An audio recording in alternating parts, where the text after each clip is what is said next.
You are exhausted, aren't you? It's not typical fatigue. It's not the exhaustion from a long day at work or a poor night's sleep. It's a weariness that weighs on your soul. It's the burnout from trying to make an account balance, but the numbers simply don't add up. You gave your love, your loyalty, your empathy, your patience. You gave the benefit of the doubt hundreds of times. You bent over backward. You molded yourself. You made yourself smaller, hoping that, at some point, the emotional investment would bring some return. But the balance remains negative. You look at your life and realize that the more you give, the more you seem to owe. You feel emotionally bankrupt. What no one ever told you about loving a narcissistic person is that it is not a relationship. It is a fraudulent debt contract. And the emotional price you pay is not measured by what you offer willingly. The price is measured by what is extracted from you without your consent. Today we are not going to talk about the signs of narcissism. We are going to talk about the bill. We are going to decode the real price, the devastating cost you are paying for trying to love someone who is only capable of consuming. And more importantly, we are going to understand why this debt is not yours to pay. My name is Lauren Mitchell. My purpose with this channel is to show you that the problem was never you, and more importantly, that you are not alone. If this video resonates with you, I invite you to subscribe to the channel and hit the like button on the video. I'm counting on your support. The most confusing part of all this is that you know you love them, or at least, you love the idea that was sold to you. You vividly remember the initial phase, the love bombing, that feeling of having found someone who finally understood you. Those moments were real for you, and it is because of those moments that you keep trying. But the reality of day-to-day life is different. It is chronic cognitive dissonance. It is waking up in the morning and feeling a knot in your stomach, trying to predict what the narcissistic person's mood will be today. It is the constant walking on eggshells, a state of hypervigilance where you monitor their tone of voice, their body language, the unspoken words, trying to avoid the next explosion, or worse, the next silent treatment. You live in a relationship where you feel fundamentally alone. You try to explain how you feel. You use "I feel that," hoping to be heard, and your emotions are met with defensiveness, with denial, with a reversal of blame so fast you can barely catch your breath. You start the conversation feeling hurt and end up apologizing. You became the difficult one, the too sensitive one, the crazy one. You became the problem that the narcissist needs to manage. The surface of this conflict is your confusion. You ask yourself, how can someone who says they love me treat me this way? You seek approval in small things, compliment, a day without fighting, a moment of peace, and you cling to these crumbs as if they were a feast, because they are the only proof that maybe you are not crazy. But this constant search for external validation is the first symptom that the bill has already started being charged. You are on a stage where your role is to applaud, even when the play is a disaster, and your only payment is the permission to keep watching the show. This is the reality of the experience they call love. When the bill arrives, the first item charged is not your money or your time, it's your perception. The first installment of the emotional cost of loving a narcissist is the complete erosion of your reality. The narcissist cannot coexist with a reality they do not control. And your reality, your perceptions, your feelings, are a direct threat to that control. This is where gaslighting stops being a trending term and becomes your daily operating system. It's not just lying. It's making you doubt the very foundation of your mind. It starts small. I never said that. You're imagining things. That didn't happen. You are sure of what you heard. You know what you saw. But the denial is so absolute, so confident, that a small seed of doubt is planted. Did I misunderstand? This seed is watered every day. The narcissist will rewrite history in real time. Events that happened last week are vehemently denied. Your words are twisted and used against you. If you cry, it's because you are unstable. If you get angry, it's because you are out of control. If you go silent, it's because you are passive-aggressive. There is no winning. The game is set up so you can never trust your own score. The price you pay here is your intuition, your internal compass. That voice that always protected you is systematically silenced. You stop trusting yourself. You start needing the narcissist's confirmation to know what is real. You find yourself ruminating over conversations for hours, trying to decipher what actually happened. You mentally record things, just to be sure. You become a detective in your own life, looking for proof that you are not going crazy. And that is exactly what the narcissist wants. Once you doubt your own mind, you become totally dependent on theirs. You handed over your reality as payment, and now the narcissist is the sole owner of the truth.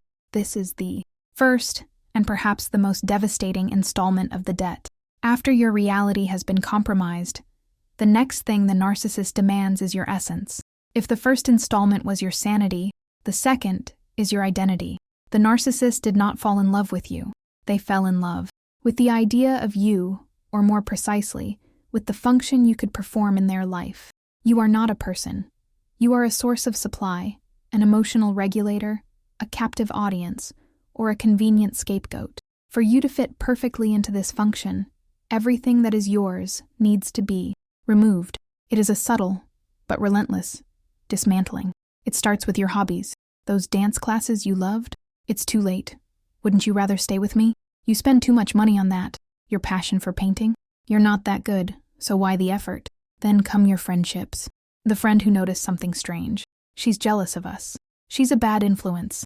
The narcissist isolates you, not with chains, but with guilt and manipulation, until the only voice you hear is theirs. Then come your opinions. You quickly learn that having a different opinion leads to an exhausting debate, a silent treatment, or an explosion. It's easier to simply agree. It's easier to simply adopt their opinions. You like the music they like, watch the movies they want, and your own voice becomes a distant echo of theirs. The price you pay here is yourself. You look in the mirror and do not recognize the woman staring back. Where did that person who laughed out loud go? The one who had dreams? The one who knew who she was? She was paid as an installment of the debt. You have become a ghost in your own life, a pale, filtered version of yourself, existing only to mirror and serve. The narcissist needed space to be great, and the price of that space was your right to exist. You became an accessory in their life, and that was the second, painful payment. You paid with your reality. You paid with your identity. Now, what else is left to give? Your vital energy remains. Your light. The third and final installment of the price of loving a narcissist is the total bankruptcy of your soul. This goes beyond sadness or tiredness. What you feel is a chronic, cellular exhaustion. It is the result of living years in a state of fight or flight. Your nervous system is overwhelmed. You are operating with your adrenal glands in shreds. The constant stress of walking on eggshells, the anxiety of trying to predict the unpredictable, the mental effort of managing someone else's emotions while suppressing your own. All of this has a physical cost. You may feel it as a constant brain fog, difficulty concentrating, memory loss.